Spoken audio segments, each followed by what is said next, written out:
Neon lights bled through the rain-streaked windows of Laura, illuminating a scene straight out of a nightmare. A single crumpled napkin sat under a crystal tumbler of Macallan 25, bearing 11 words that would tear down an empire. Betrayal is rarely announced with trumpets. It arrives disguised in a lover's smile and the soft clinking of silverware. Tonight, a kingpin was marked for death by the woman sharing his bed, and his only salvation lay in the trembling hands of a minimum-wage waitress. Rain lashed against the floor-to-ceiling glass of Laura, Manhattan's most exclusive underground dining club, where million-dollar deals were brokered over truffle risotto and men with dark pasts hid behind tailored Italian suits. Riley Dawson balanced a silver tray on her palm, navigating the labyrinth of mahogany tables with the practiced grace of a ghost. She was invisible here, just another uniformed servant in a room full of apex predators. That was exactly how she preferred it. At booth 4, situated in the coveted blind spot away from the street-facing windows, sat Anthony Vincenzo. To the society pages, Anthony was a real estate mogul with a penchant for philanthropy. To the people who ran the city's concrete veins, he was the undisputed head of the Vincenzo Syndicate. Beside him sat Camila Delgado, a woman whose breathtaking beauty was only rivaled by her chilling ambition. Camila wore a backless emerald gown, her manicured fingers resting lightly on Anthony's forearm, the picture of absolute devotion. Riley approached their table to clear the appetizer plates, keeping her eyes downcast. She had learned early in life, thanks to a father who had gambled away his life to the wrong loan sharks, that looking a dangerous man in the eye was an invitation to a premature funeral. "More sparkling water for the lady?" Riley asked, her voice deliberately flat. Camilla didn't even look up. "No, just bring Anthony his scotch." "Right away, ma'am," Riley murmured. As she turned toward the bar, a subtle shift in the restaurant's atmosphere made the hairs on the back of her neck stand up. Riley's father, Arthur, had been a mid-level runner for the Moretti family before a bad bet cost him his life. Because of him, Riley knew the underworld's tells. She knew how enforcers moved, how they communicated without speaking, and how the air in a room grew thick just before violence erupted. 3 men had entered the restaurant over the last 20 minutes, taking strategic positions. One sat at the bar, nursing a neat bourbon, his eyes continuously flicking toward the reflection of booth 4 in the mirrored backsplash. Another stood near the coat check, a heavy wool overcoat draped over his arm despite the stifling warmth of the dining room, a classic trick to conceal an automatic weapon. The third was seated near the kitchen doors, blocking the most viable exit. Riley recognized the man at the bar. It was Dominic the Razor Corvino, a notorious hitman on the payroll of Victor Moretti, Anthony's fiercest rival. Riley's breath hitched. Victor Moretti didn't send Dominic to deliver warnings, he sent him to close caskets. Her heart hammered against her ribs as she retreated to the wait station. She tried to convince herself it was none of her business. If Anthony Vincenzo caught a bullet in his prime rib, it was just another Tuesday in the mob world. She was a waitress barely making rent in Queens. Playing hero was a fast track to joining her father in a shallow grave. But then, Camila stood up, excusing herself to the powder room.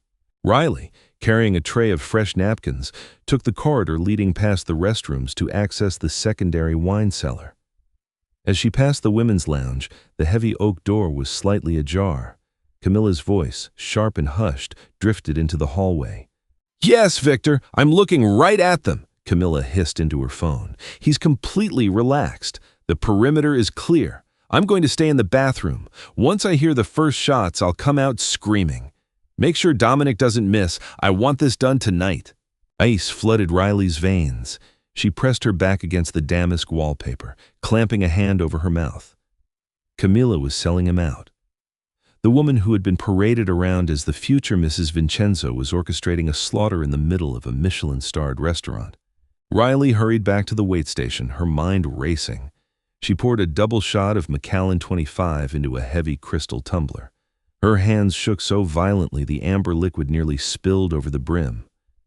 She had 2 choices: walk out the back door and read about the massacre in tomorrow's paper, or intervene and put a target on her own back. She thought of the callousness in Camilla's voice. She thought of her father, betrayed by his own supposed friends, bleeding out alone on a warehouse floor because no one had the courage to warn him. Snatching a heavy linen cocktail napkin, Riley pulled a cheap ballpoint pen from her apron.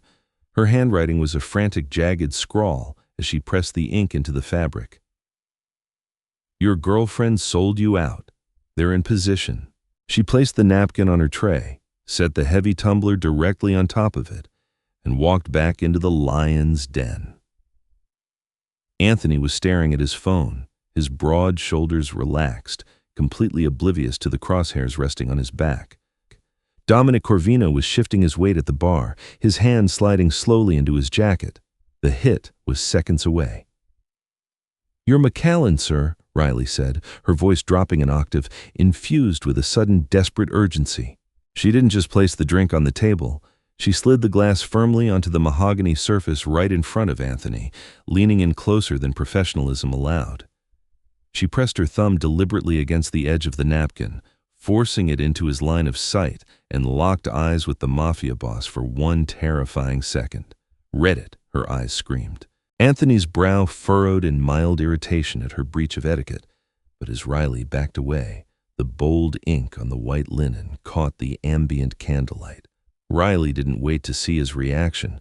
She turned on her heel and speed-walked toward the kitchen, praying she wouldn't be caught in the impending crossfire. Silence stretched between the ticking seconds in Anthony Vincenzo's mind. He was a man who had survived 2 assassination attempts, a federal indictment, and a hostile takeover of the city's ports. He did not panic. He did not flinch. He stared at the napkin. "Your girlfriend sold you out. They're in position." To anyone else, it might have been a cruel prank.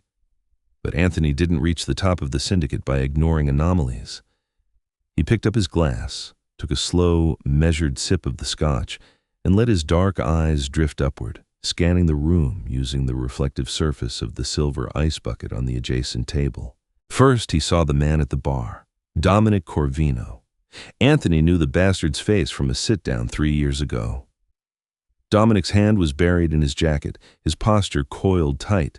Next, his peripheral vision caught the man by the coat check, subtly adjusting a heavy wool coat, positioning himself to block the front entrance. Finally, he spotted the third man near the kitchen doors, effectively cutting off the standard egress routes. 3 shooters, a classic triangulation. And Camilla. She had been in the restroom for nearly 7 minutes. A woman touching up her lipstick didn't take 7 minutes when they were due at the opera in 30. A cold, hollow fury settled into Anthony's chest.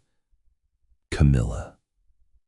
He had bought her a $3 million penthouse in Tribeca, trusted her with his schedule, and let her sleep in his bed. She had traded his life to Victor Moretti. Anthony didn't look back at the waitress, but he memorized the feeling of the heavy linen napkin under his fingers. She had just given him a fighting chance. He casually slipped his right hand under his tailored blazer, his fingers wrapping around the cold, textured grip of the suppressed Glock 19 resting in his shoulder holster. He calculated the angles. Dominic was the primary threat. He was the most experienced and had the cleanest line of sight. At that exact moment, the bathroom corridor door clicked open. Camilla stepped out, but she didn't walk back to the table. She hovered near the hallway, making direct eye contact with Dominic at the bar. She gave a microscopic, barely perceptible nod. Dominic drew his weapon.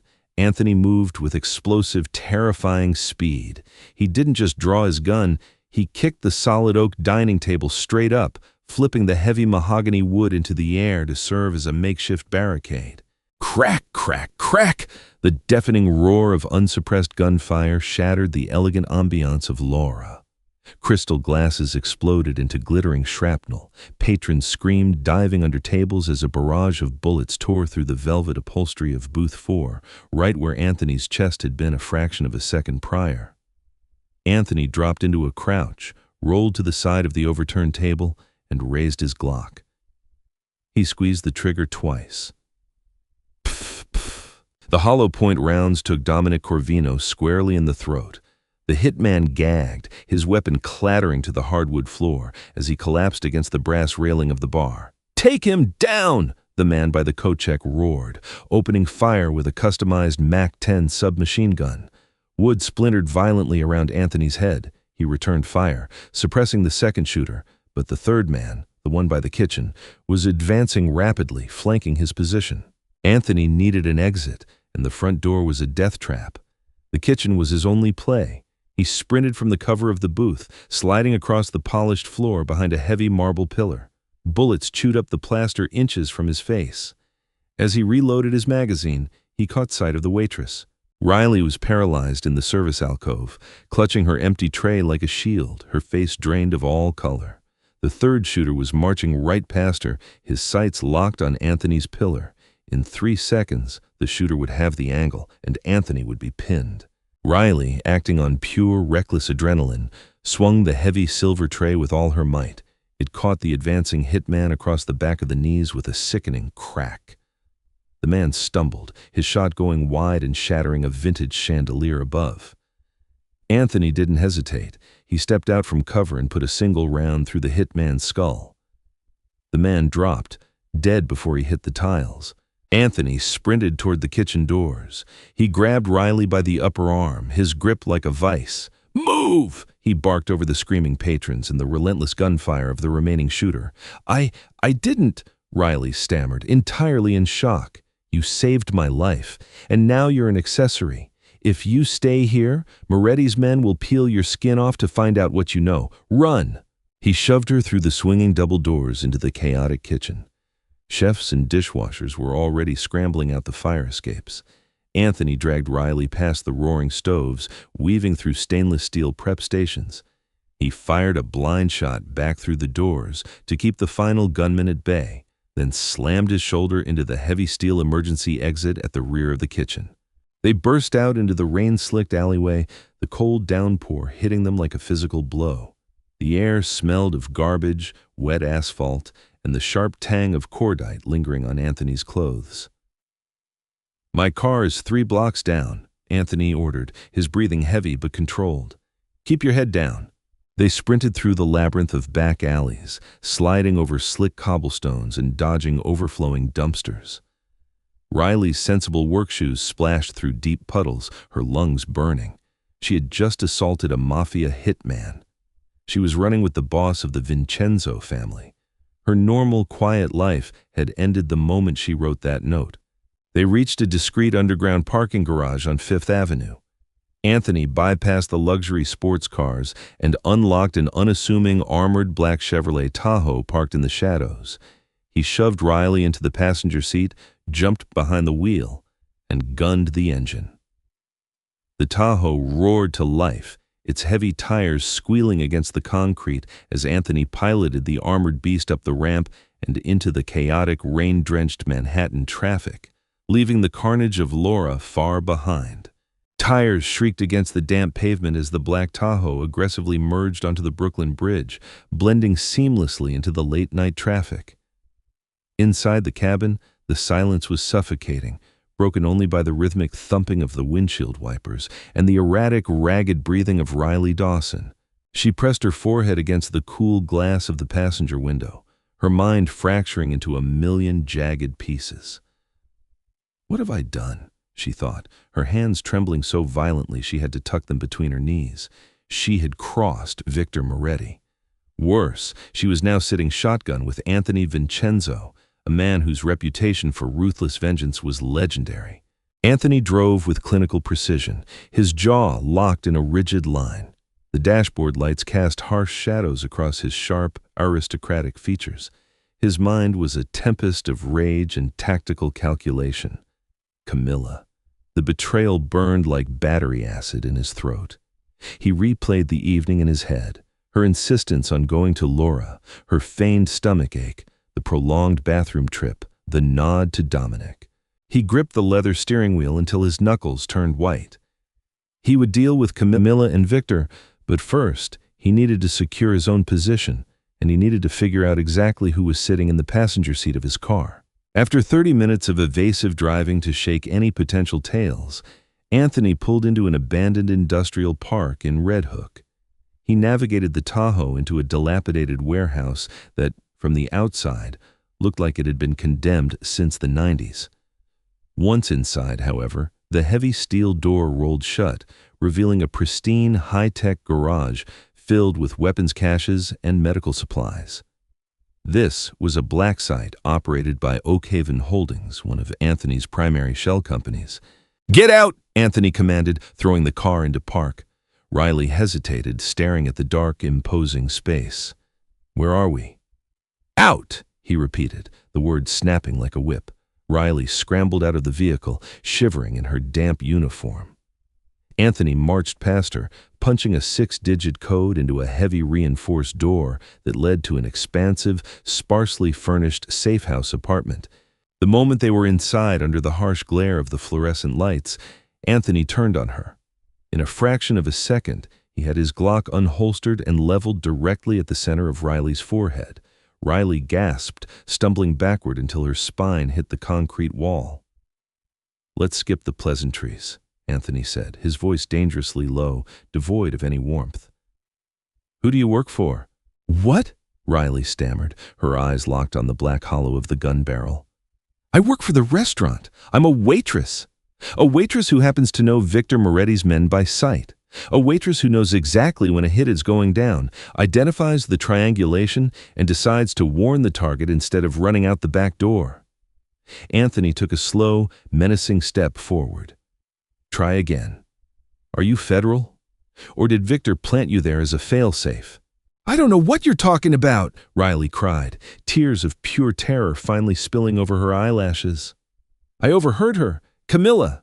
She was in the bathroom hallway talking on the phone. She said, 'Yes, Victor, I'm looking right at them. He's completely relaxed.' She told him to make sure Dominic didn't miss." Anthony's eye twitched at the mention of the exact dialogue. It aligned perfectly with the timing. Still, his gun didn't waver. "And Dominic?" Anthony pressed. "How did you know to warn me about him specifically?" Riley swallowed hard, her chest heaving. "Because my dad knew him. My dad was Arthur Dawson." The name hung in the air between them. Anthony's eyes narrowed as he accessed his mental database of the city's underground hierarchy. "Artie Dawson," Anthony murmured, recognizing the name. "Small-time numbers runner, operated out of the Bronx, got himself tied up in a bad debt and was found in the East River about 6 years ago." "Yes," Riley whispered, her voice cracking. "He worked for the Moretti family. He brought his work home. I grew up watching guys like Dominic Corvino drink beer in our living room. I know how they move. I know how they look when they're carrying. When I saw Dominic at the bar and the other 2 guys blocking the doors, I knew what was happening." Anthony stared at her, searching her face for any micro-expression of deception. He saw only profound grief and raw, unfiltered fear. Slowly, he lowered the weapon, engaging the safety before sliding it back into his shoulder holster. "You're a civilian," Anthony stated, more to himself than to her. He dragged a hand down his face, the adrenaline crash beginning to set in. "You had a clean exit and you stayed to drop that note. Why?" Riley rubbed her arms, suddenly feeling the freezing dampness of her uniform. "Because I know what it's like to be sold out by the people you trust. My dad was set up by his own crew. If someone had warned him, maybe he'd still be here. I couldn't just walk away and let it happen to someone else." Anthony observed her carefully.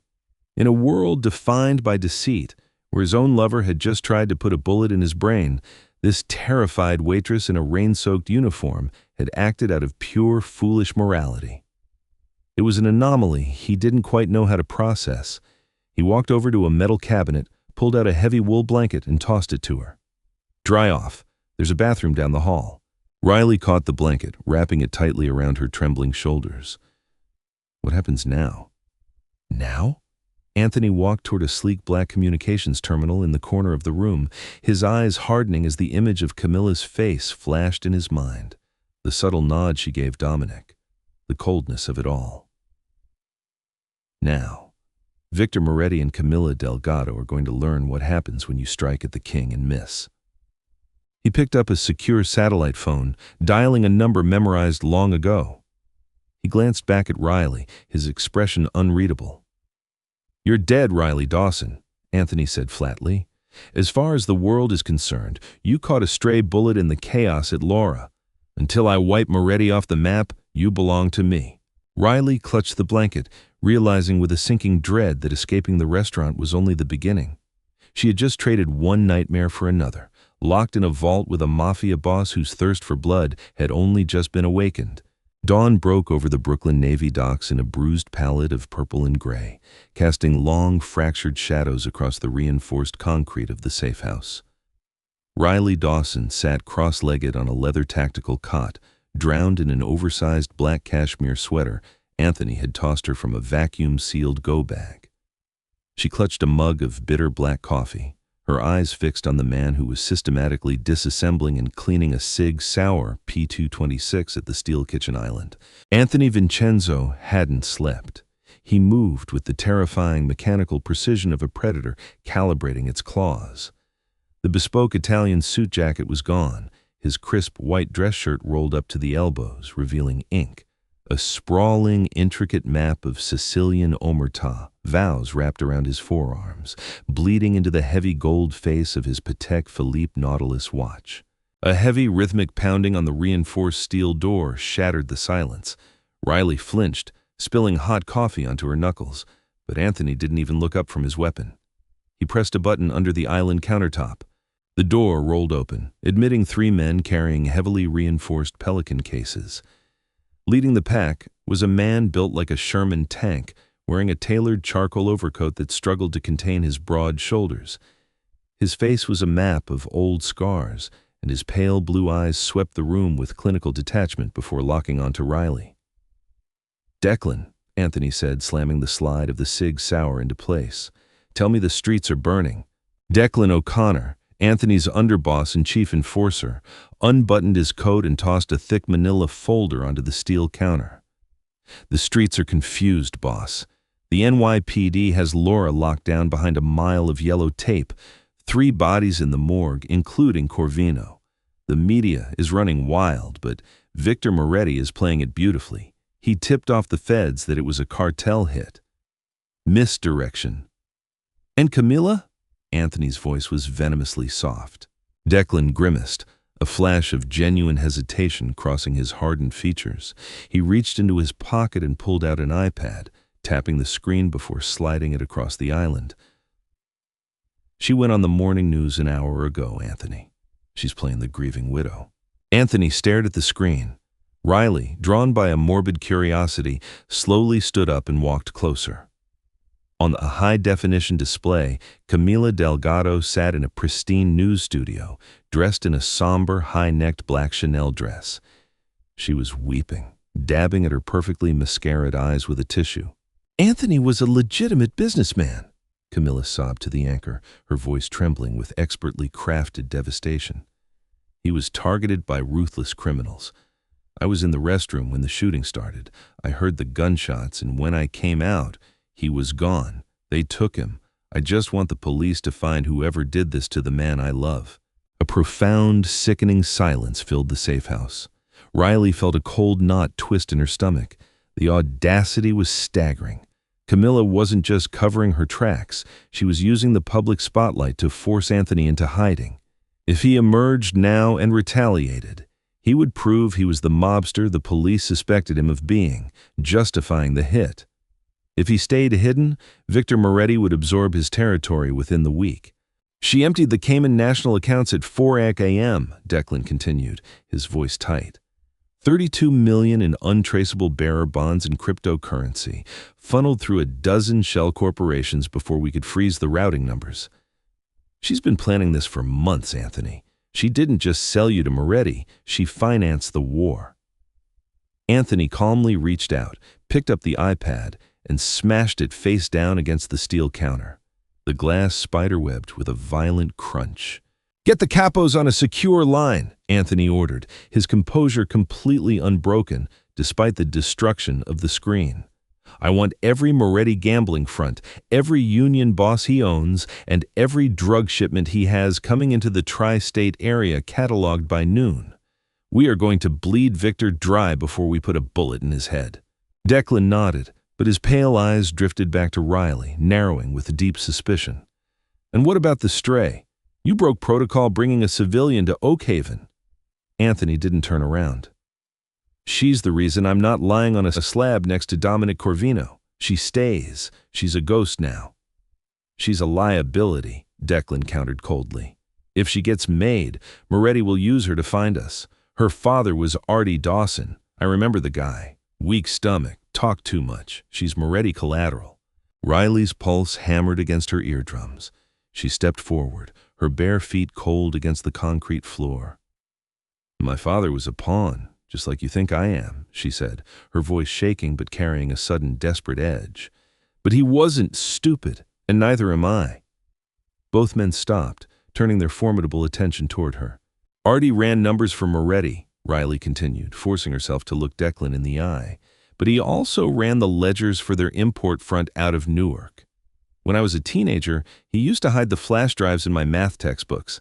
I didn't just watch guys like Dominic drink in my living room. I know how Victor Moretti cleans his money. Anthony stepped closer, his dark eyes locking onto hers with a predatory intensity. The air between them suddenly felt charged, heavy with the gravity of her confession. What exactly do you know, Riley? I know that $32 million doesn't just disappear into the ether, Riley breathed, her heart hammering. Camilla had to root it somewhere physical if Victor intends to use it to pay off the commission and take your territory. And Victor always uses the same laundering hub for high-yield, fast turnaround cash, a high-end art restoration company in Chelsea, the Gilded Canvas. Declan pulled out an encrypted phone, his thumbs flying across the screen. After 10 seconds, he looked up, his expression shifting from skepticism to genuine shock. She's not lying. Corporate records show the Gilded Canvas was acquired 3 weeks ago by an offshore holding company tied to Camilla's maiden name. It's a clean front. Anthony's lips curved into a dark, terrifying smile. He looked at Riley, seeing her not as a terrified waitress anymore, but as a weapon he hadn't realized he possessed.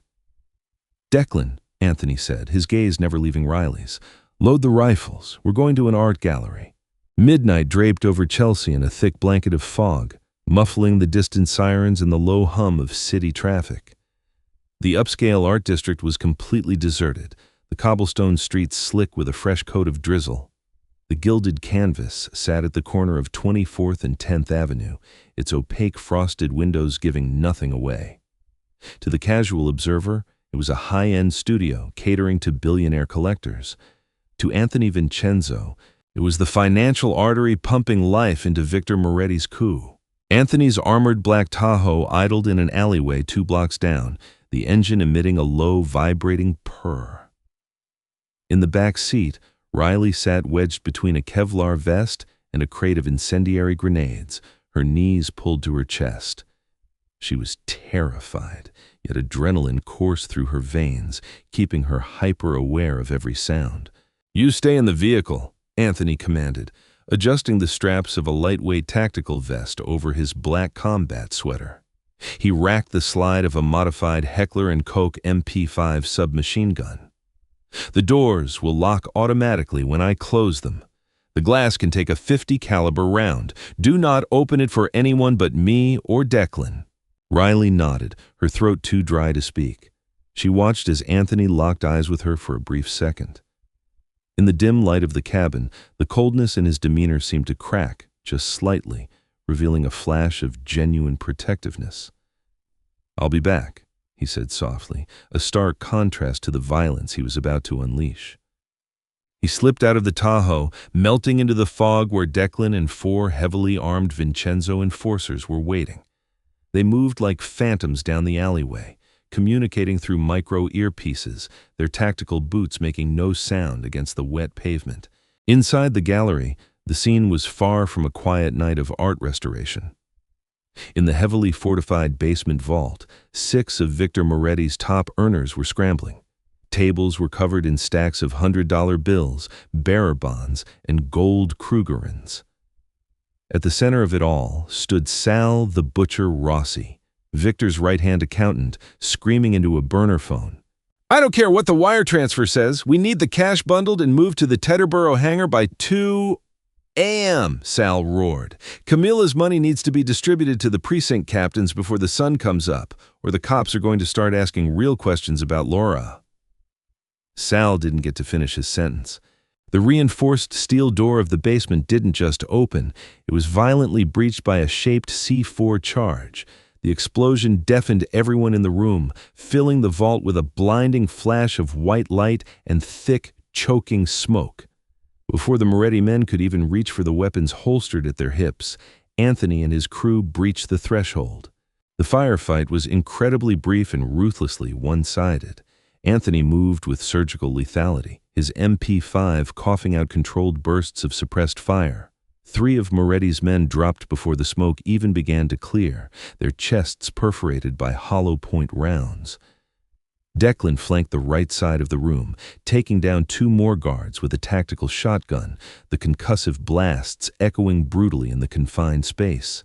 Sal Rossi dove behind a massive pallet of bundled cash, frantically fumbling for his weapon, but a heavy combat boot slammed onto his wrist, crushing it against the concrete floor.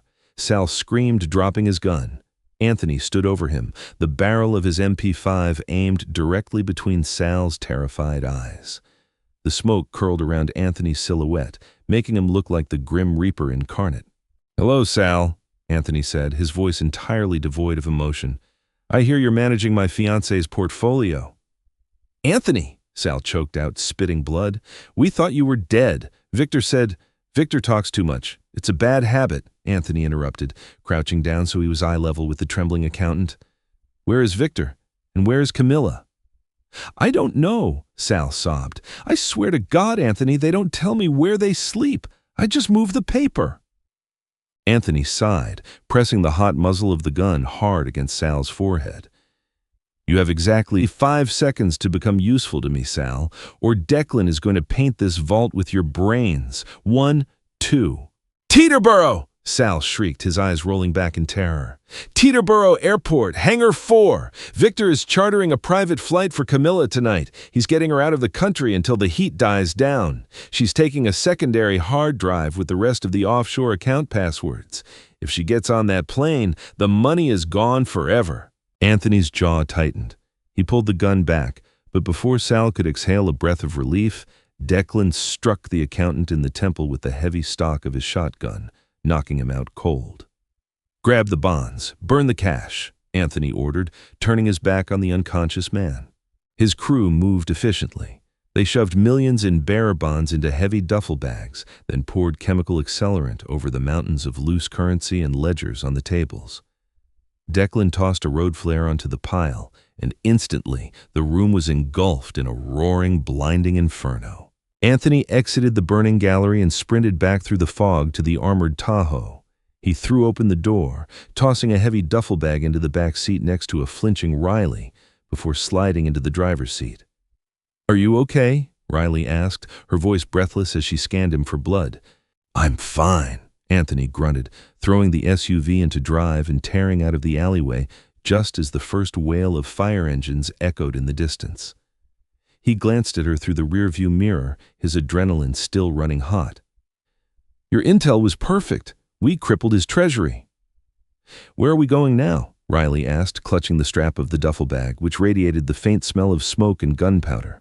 Anthony gripped the steering wheel, his eyes narrowing as he calculated the distance to New Jersey. "Victor's trying to fly Camilla out of Teterboro tonight with the rest of my money. We're going to the airport, and we're going to shoot her out of the sky." The armored Tahoe tore across the George Washington Bridge, a sleek black leviathan weaving through the sparse, rain-slicked midnight traffic. Inside the cabin, the tension was a living, breathing entity. Riley Dawson clung to the leather door handle, her knuckles white, her eyes darting between the blur of the passing city and the man behind the wheel. Anthony Vincenzo drove with a terrifying, icy focus. The speedometer hovered dangerously near the triple digits, but his hands were perfectly steady. "Teterboro is 10 minutes out," Anthony said, his voice cutting through the heavy silence. He tapped a button on the encrypted dashboard console, connecting to Declan's secondary pursuit vehicle. "Oh, Declan, what's the layout at Hangar 4? Satellite imagery shows a Gulfstream G650 on the tarmac, engines warming up." Declan's gruff voice crackled through the speakers. "We've got 4 black SUVs forming a perimeter. About a dozen heavily armed hostiles. They aren't airport security, boss. They're Victor's elite heavy hitters. If we breach the main gate, they'll have us in a crossfire before we reach the air stairs. We don't breach the main gate, Anthony replied coldly. We take the service road parallel to the drainage canal and cut through the chain-link fence at the rear of the hangar. Have the boys ready with flashbangs and thermal optics. We hit them hard, blind them, and I take the air stairs. Nobody touches Camilla but me. Copy that. We're 2 minutes behind you. The communication line went dead. Anthony reached down, unlatching a hidden compartment beneath his seat to retrieve fresh magazines for his Glock and the MP5. He tossed a heavy Kevlar-lined tactical jacket onto Riley's lap. "Put that on," he ordered, his eyes never leaving the dark expanse of the New Jersey Turnpike. "When we hit the fence, I'm leaving the engine running. You stay down in the footwell. If things go south, you climb into the seat and you drive until you hit the Canadian border. Do you understand?" Riley struggled into the heavy vest, the ballistic plates weighing down her small frame. "Anthony, they have a dozen men. You're walking into a war zone." "I built that war zone," Anthony murmured, his jaw clenching, "and I'm going to bury Victor in it." The Tahoe veered sharply off the main highway, tearing down an unlit gravel service road that bordered the edge of the Taterboro airfield. Through the driving rain and the chain-link perimeter, the glaring halogen floodlights of Hangar 4 illuminated the sleek white fuselage of the Gulfstream jet. Anthony killed the Tahoe's headlights, navigating strictly by the ambient glow of the airfield. He positioned the massive SUV facing the perimeter fence, the engine rumbling like a caged beast. In the rearview mirror, 2 more black SUVs rolled to a halt behind them. Declan and the crew poured out, dissolving into the shadows like wraiths. Through the windshield, Riley watched the scene unfold with terrifying clarity. The rain whipped across the tarmac. Camilla Delgado emerged from the rear of an SUV, shielded by a massive bodyguard holding an umbrella. She was dressed in a pristine white trench coat, a stark contrast to the dark, violent world surrounding her. Clutched tightly in her manicured hand was a sleek silver Halliburton briefcase, the hard drive, $32 million, and the keys to Anthony's empire. She's boarding!" Anthony snarled, slamming his fist against the steering wheel. He grabbed his MP5, kicking his door open. "Stay down, Riley." Anthony vanished into the torrential downpour. Seconds later, a deafening explosion shattered the quiet night. Declan's team had blown the reinforced chain-link fence, the concussive wave rattling the armored glass of the Tahoe. Chaos erupted instantly. 4 blindingly bright flashbang grenades detonated simultaneously across the tarmac, momentarily turning the night into a searing, white-hot midday. Victor Moretti's men screamed, staggering blindly as Anthony and his enforcers swarmed through the breached fence. Suppressed gunfire thwipped through the heavy rain, accompanied by the brutal, unmistakable roar of Declan's tactical shotgun. The perimeter guards fell in rapid succession, outmaneuvered and overwhelmed by the sheer targeted ferocity of the Vincenzo assault. Riley crouched in the footwell, her heart hammering against her ribs like a trapped bird. But her father's instincts, the ingrained survival mechanisms of a mob runner's daughter, refused to let her close her eyes. She cautiously peered over the dashboard, wiping the condensation from the glass. She saw Anthony moving with lethal grace, a dark shadow weaving between the black SUVs, dropping 2 of Victor's men with precise double taps to the chest. He was closing the distance to the Gulfstream's air stairs, where Camilla was frozen in panic, the briefcase clutched to her chest. But then Riley saw it. High above the tarmac, perched on the catwalk of a neighboring maintenance hangar, a faint red laser sighted through the downpour. It was a sniper, bypassing the chaos on the ground, the laser dot tracking directly onto Anthony's back as he advanced toward the plane. No. Riley thought, her blood turning to ice. Declan was pinned down behind a fuel truck, exchanging fire with 3 guards. The rest of the crew was clearing the hangar. Nobody saw the sniper, nobody but her. Without thinking, Riley threw herself into the driver's seat. She slammed the Tahoe into gear, flooring the accelerator. The massive engine roared, the heavy tires spinning in the mud before biting into the gravel. The SUV tore through the breached fence, bursting onto the active tarmac like a charging rhino. She didn't aim for the sniper. He was too high. Instead, she aimed for the floodlight generator illuminating the entire loading zone. "Riley, what the hell are you doing?" Anthony's voice roared over the tactical radio left on the dashboard. She braced for impact.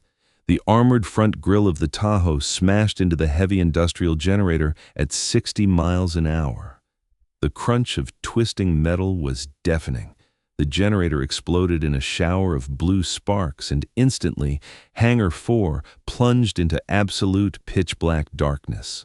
The sniper's shot cracked through the night, but without the floodlights, the round missed Anthony by inches, ricocheting off the tarmac in a shower of sparks. The darkness gave Anthony the split second he needed. He dove out of the line of sight, rolling under the belly of the Gulf Stream, completely shielded from the sniper's vantage point. Riley threw the Tahoe into reverse, her hands shaking violently as the secondary emergency lights of the hangar slowly flickered to life, casting an eerie, dim crimson glow over the blood-soaked tarmac. She had leveled the playing field, and now it was Anthony's turn to finish it. The crimson emergency lights painted the tarmac in the colors of an open wound. Anthony rose from beneath the fuselage of the jet, his eyes adjusting to the dim red glare. The sniper on the catwalk had been neutralized. Declan, utilizing the sudden darkness Riley had provided, had flanked the maintenance hangar and put a slug through the shooter's chest. The perimeter was secured, the remaining Moretti guards bleeding out on the wet concrete. Anthony stalked up the aluminum air stairs of the Gulf Stream, his heavy boots echoing with the finality of a death knell. He kicked the cabin door fully open, stepping into the luxurious cream leather interior of the jet. Camila Delgado backed away, trembling violently. The silver briefcase lay on one of the plush captain's chairs. The pilot was slumped over the cockpit controls, having caught a stray round during the initial firefight. There was nowhere left to run. "Anthony!" Camila gasped, her perfectly coiffed hair now clinging wetly to her face. She raised her hands in a desperate, placating gesture. "Anthony, please, listen to me." Anthony lowered the MP5, drawing the Glock 19 from his shoulder holster. He didn't want the spray of a submachine gun for this. He wanted the intimate, terrifying precision of a single bullet. "I listened to you for 2 years, Camila," Anthony said, his voice a chilling monotone. He took a slow step forward, forcing her to back up until her spine hit the mahogany wet bar. "I listened when you said you loved me. I listened when you said you wanted to build a life away from the blood. I even listened to you cry on the morning news today." "Victor forced me!" she shrieked, tears streaming down her flawless cheeks. The facade of the untouchable Mafia queen was crumbling into pathetic desperation. "He threatened my sister in Bogota. He said if I didn't give him the routing numbers and set up the hit at Laura, he would slaughter my entire family. I had no choice." Anthony stopped, tilting his head slightly. "Your sister in Bogota, the one who died of leukemia 3 years ago?" Camilla's breath hitched. The lie had been caught instantly. "You think I don't run background checks on the women I sleep with?" Anthony asked, stepping into her personal space. The cold muzzle of the Glock pressed firmly against her sternum. "You sold me for $32 million and a seat at Victor's table. You looked me in the eyes, kissed my cheek, and then walked to the bathroom to order my execution." "Anthony, I'm sorry." "Don't," Anthony interrupted softly. "Don't insult us both by begging." Camilla's eyes hardened, the desperation suddenly vanishing, replaced by a venomous, calculating glare. If she was going to die, she wasn't going to die groveling. "You think killing me changes anything? Victor already owns half your captains. He's been buying them off for months. You don't have an empire anymore, Anthony. You have a graveyard." "Then I'll be the king of the graveyard," Anthony whispered. He pulled the trigger twice. The suppressed rounds were muffled in the plush cabin, but the impact was devastating. Camilla's eyes went wide with shock before she collapsed backward, sliding down the mahogany cabinets to the carpeted floor. Anthony stared down at her body for a long, silent moment. There was no joy in this, no triumphant satisfaction, just the cold, mechanical necessity of survival in a world that demanded a pound of flesh for every betrayal. He holstered his weapon, grabbed the silver briefcase, and walked out of the jet, not looking back. He descended the air stairs into the pouring rain. Sirens were beginning to wail in the distance, the shrill rising pitch of state troopers responding to the explosions at the airfield.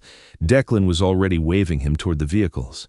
"We need to move, boss!" Declan shouted over the rain. "The Port Authority is swarming the front gates." Anthony jogged to the Tahoe, wrenching the driver's side door open. Riley was still in the seat, her hands gripped tightly to the steering wheel, shivering uncontrollably. "Slide over," Anthony commanded, his tone gentler than it had been all night. Riley scrambled over the center console into the passenger seat. Anthony threw the briefcase into the back, put the SUV in gear, and floored it. They bypassed the main roads entirely, tearing across the grassy median and smashing through a secondary chain-link gate to escape into the labyrinth of New Jersey's industrial backroads. For 20 minutes, they drove in absolute silence. The flashing blue and red lights in the rearview mirror eventually faded, swallowed by the fog and the heavy rain. Anthony finally eased off the accelerator, blending in with the late-night commercial trucks on Route 1. He exhaled a long, ragged breath, the adrenaline slowly draining from his system, leaving behind a bone-deep exhaustion. He glanced over at Riley. She was staring blankly out the window, the heavy tactical vest making her look terrifyingly small. "You saved my life again," Anthony said, breaking the silence. His voice was quiet, stripped of the commanding edge of the Mafia Don. "That sniper had me dead to rights. How did you spot him?" Riley swallowed hard, pulling her knees up to her chest. "My dad. He used to tell me that when everyone is looking at the ground, you look at the roof. The people who want to kill you don't usually stand where you can see them." A heavy, poignant silence settled between them. Anthony reached out, adjusting the climate control to blast warm air into the freezing cabin. "Your father was a smart man," Anthony said softly. "He just backed the wrong family." Riley turned her head, looking at him in the dim dashboard light. The blood on his collar, the exhaustion in his dark eyes. He looked less like a monster and more like a man who was drowning, desperately trying to keep his head above water. "What happened to Camilla?" Riley asked, though she already knew the answer. "Camilla is no longer a problem," Anthony replied, his grip tightening slightly on the wheel. "But she was right about one thing. Victor has been buying off my captains. The rot goes deeper than I thought." "So what do we do now?" Riley asked. The use of the word "we" didn't escape Anthony. He glanced at her, realizing that the terrified waitress from Laura was entirely gone. In her place was a woman forged in the fires of the underworld, bound to him by blood, cordite, and survival.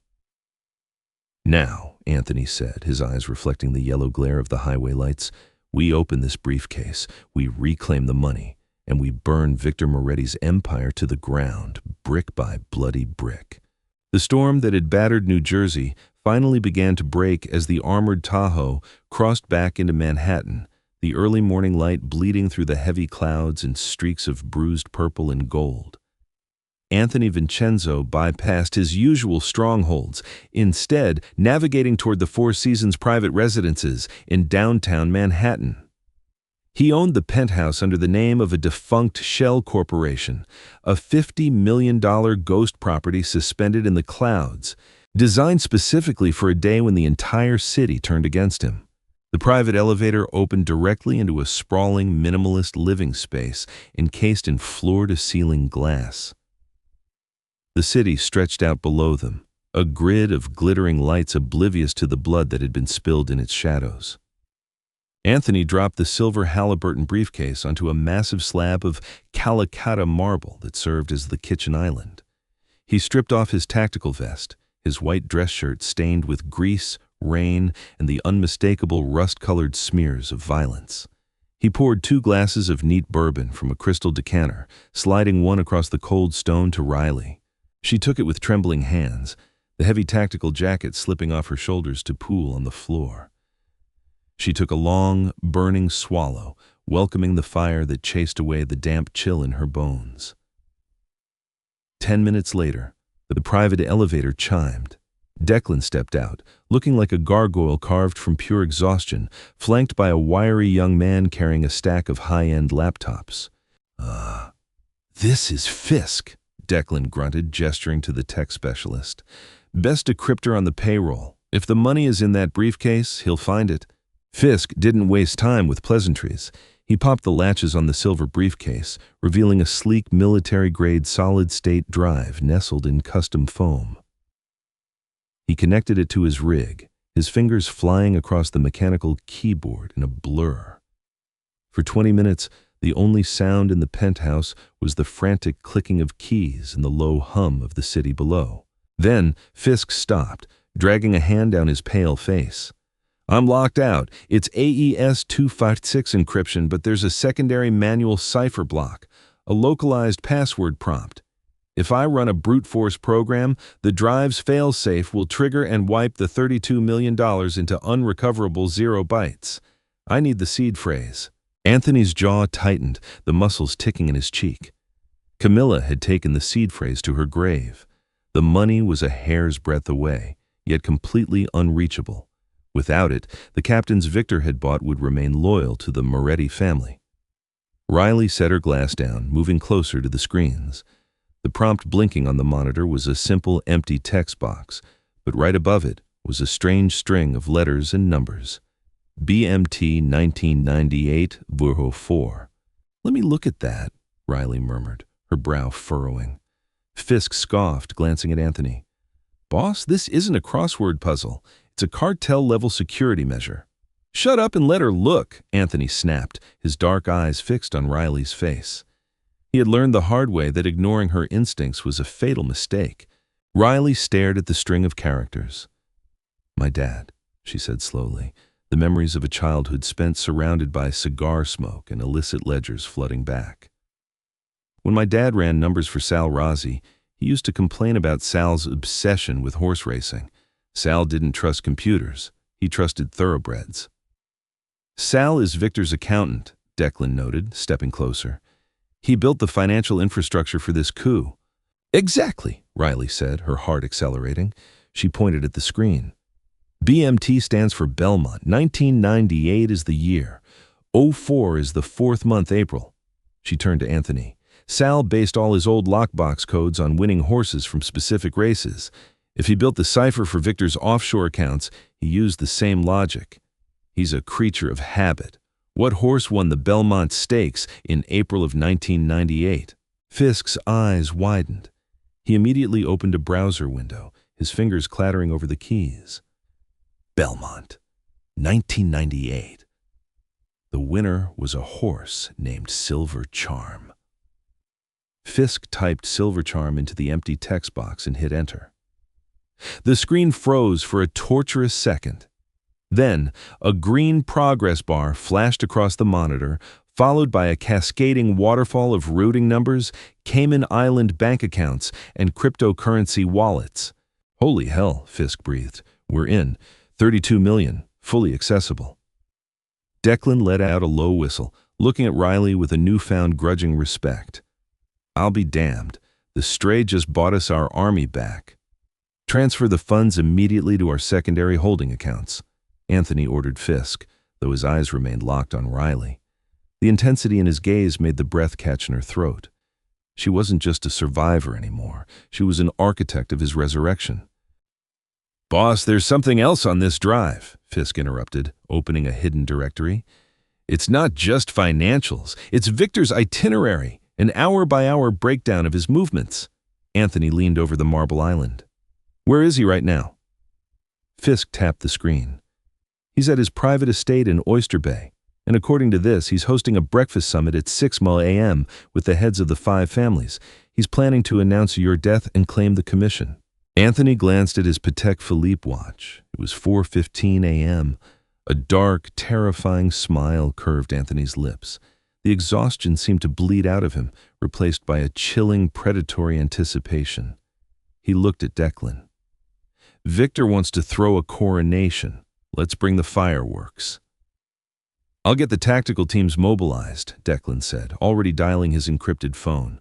We'll hit Oyster Bay with everything we have. As the men scrambled to prepare the assault, Anthony walked around the island, stopping inches from Riley. He reached out, gently tucking a damp strand of hair behind her ear. His touch was shockingly tender, a stark contrast to the violence she had witnessed him unleash. "You don't have to come to this one," Anthony said softly. "You've done more than enough. You gave me my life, and now you've given me my empire. You can stay here. You'll be safe." Riley looked up into his dark eyes, seeing the unspoken plea hidden beneath the stoic exterior of the Mafia boss. He was giving her an out, a chance to return to the world of the living. But as she stood in the penthouse, surrounded by the spoils of war, she realized the quiet, invisible life of a waitress in Queens no longer existed. The fire had touched her, and she found she didn't mind the heat. "My father died because he was alone," Riley said, her voice steady and resolute. "You're not going to Oyster Bay alone. I'm finishing this with you." Anthony's gaze deepened, a silent vow sealing between them. He didn't argue. He simply nodded, turning toward the armory cache Declan had hauled into the living room. "Then let's go kill a king," Anthony said. The Moretti estate in Oyster Bay was a sprawling testament to new money and old blood. Set on 20 acres of manicured coastal property, the imposing stone mansion overlooked the dark, churning waters of the Long Island Sound. It was heavily fortified, cameras sweeping the perimeter, armed guards patrolling the gardens with attack dogs, and a reinforced steel gate blocking the main driveway. Victor Moretti was treating the property like an impregnable fortress. He had no idea the ghost of Anthony Vincenzo was already inside the wire. At 5:30 a.m., a silent, coordinated blackout struck the estate. Fisk, operating from a mobile command center a mile down the road, had hacked into the local power grid, severing the feed to the Oyster Bay mansion. The estate plunged into darkness. 10 seconds later, the backup generators kicked in. But that 10-second window was all Declan's vanguard needed. Suppressed sniper fire, masked by the crashing waves of the Sound, took out the perimeter guards in a deadly, synchronized wave. Anthony moved through the mist rolling off the water, a phantom wrapped in black tactical gear. He carried a customized Sig Sauer MCX assault rifle, moving with a fluid, terrifying grace. Riley stayed close to his six, armed with a compact Glock 19 Anthony had handed her before they left the city. She had never fired a gun at a human being, but her hands were remarkably steady. They breached the mansion through the subterranean wine cellar, bypassing the heavy security at the front doors. The air inside smelled of expensive oak and old dust. Above them, muffled shouts and the chaotic thumping of boots indicated Victor's men had realized the perimeter was compromised. Crack, crack, crack. Gunfire erupted on the ground floor as Declan's strike team breached the grand foyer, drawing the bulk of Victor's security force into a brutal close-quarters firefight. "Stay behind me," Anthony whispered, leading Riley up the spiraling stone staircase from the cellar. They emerged into a massive, opulent hallway lined with Renaissance oil paintings. 2 Moretti enforcers rounded the corner, their weapons raised. Anthony didn't even break his stride. He raised the MCX and fired 2 3-round bursts. The men crumpled to the imported Persian rugs before they could pull their triggers. Anthony navigated the labyrinthine mansion with purpose. He knew the layout from the architectural blueprints Fisk had pulled. Victor wouldn't be fighting on the front lines. He would be in his reinforced study, waiting out the storm. They reached a set of heavy mahogany double doors at the end of the east wing. Anthony pressed his back against the wall, signaling Riley to stay clear of the fatal funnel. He delivered a devastating kick to the center of the doors, shattering the lock and sending the heavy wood crashing inward. Inside the lavish study, Victor Moretti stood behind a massive oak desk, a golden desert eagle gripped in his shaking hands. Victor was an older man, his silver hair slicked back, his bespoke suit looking suddenly too large for his shrinking frame. He was alone. His bodyguards had abandoned him to fight Declan's crew in the foyer. Anthony stepped into the room, his rifle leveled at Victor's chest. "It's over, Victor," Anthony said, his voice deadly calm, carrying over the distant symphony of gunfire echoing through the mansion. "The money is gone. Camilla is dead. Your men are dying in your hallway. Put the gun down." Victor's eyes darted frantically around the room, the realization of his absolute ruin finally settling in. He looked at Anthony, then his gaze shifted to Riley, who stood firmly in the doorway, her Glock pointed at the floor, but her posture unyielding. "The waitress!" Victor spat, a bitter, bloodless laugh escaping his lips. "Corvino called me from the bar. Said a little girl slipped you a note. I should have had my men burn that restaurant to the ground with her inside it." "But you didn't," Riley said, her voice ringing out, clear and unwavering. "You left a loose end, just like you did with my father, Arthur Dawson." Victor flinched at the name. In the criminal underworld, ghosts rarely stayed buried, but to be undone by the daughter of a low-level numbers runner was an indignity he couldn't stomach. Victor's eyes darkened with sudden, desperate malice. Instead of surrendering, he roared, raising the heavy Desert Eagle, aiming not at Anthony, but directly at Riley. He never pulled the trigger. Anthony moved faster than humanly possible. He didn't fire the rifle, he dropped it, drawing his sidearm in a fluid, blinding arc. He fired 3 times in rapid succession. The hollow-point rounds struck Victor dead center in the chest. The force of the impacts threw the older Mafia boss backward. He crashed through the plate glass window behind his desk, his body tumbling out into the cold morning air, plummeting into the crashing waves of the Long Island Sound below.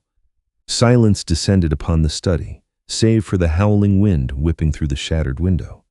Anthony lowered his weapon, his chest heaving as the adrenaline slowly began to recede. He walked over to the broken glass, looking down at the dark water that had swallowed his greatest enemy.